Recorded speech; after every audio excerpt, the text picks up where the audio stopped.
What's up guys, it's your boy Steven Storm once again, and this is Eclipse Records. Welcome back to my channel. If you're new here, please consider subscribing. Today we want to learn about 5 major mistakes that you want to avoid when creating music videos. So let's jump in. So the first mistake that you want to avoid when creating music videos is exporting other than 24 frames per second. I mentioned this on my previous video. You always want to export your videos in 24 frames per second.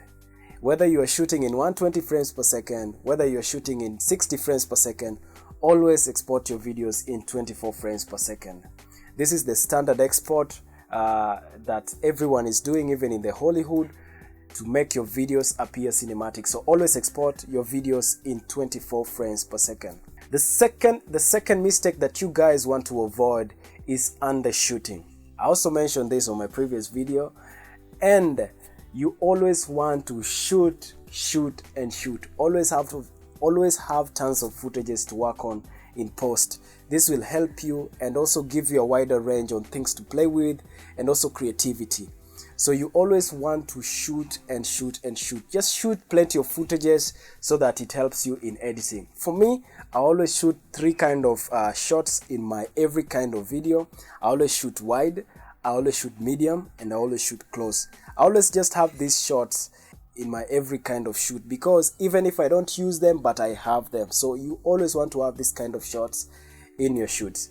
So I also remember to shoot my b-rolls, and I had a problem with this in my previous videos that I shot while starting. So you always want to remember to have plenty of b-rolls in your shoots. Always have b-rolls to help you bridge parts when you're editing your music videos. This will enable you even to tell stories, and will enable you to just have somebody engaged in your video with the emotions, and also generally their whole mind. So yeah, the third mistake that you guys want to avoid is stabilizing the wrong way.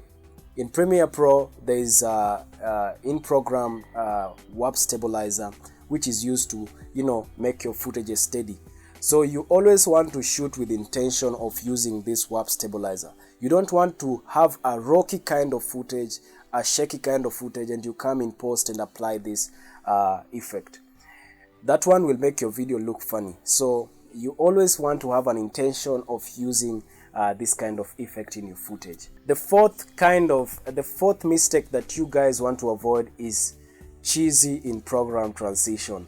Don't get me wrong, those transitions are good, but they are not just professional. You always want to make your videos be professional. So don't use cheesy program transition. If you have a great transition that you've created yourself, use that. Don't use cheesy in program transition. Sometimes a simple cut-to-cut footage goes a long way, and it's professional. Avoid cheesy in program transitions. Stick to what is classic. And this will make your videos be and look professional. The fifth mistake that you guys want to avoid is overgrade. Don't overgrade your footages.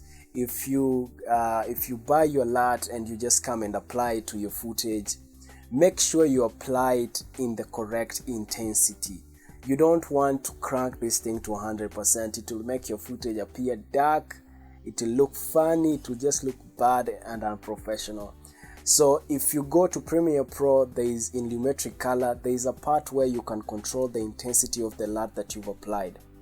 So always use this to apply on your footages, and to always put it under some certain kind of measure. A simple touch goes a long way. Don't overdo this. So a simple touch goes a long way, and you always want to color correct your footages before the application of a LUT, so that when you apply the LUT, it sticks better to your footages, and it makes it appear cinematic and also appealing to the eye. So just remember that. So there you have it. Those are the 5 mistakes that you want to avoid when creating music videos. If you're new here, please consider subscribing to my channel.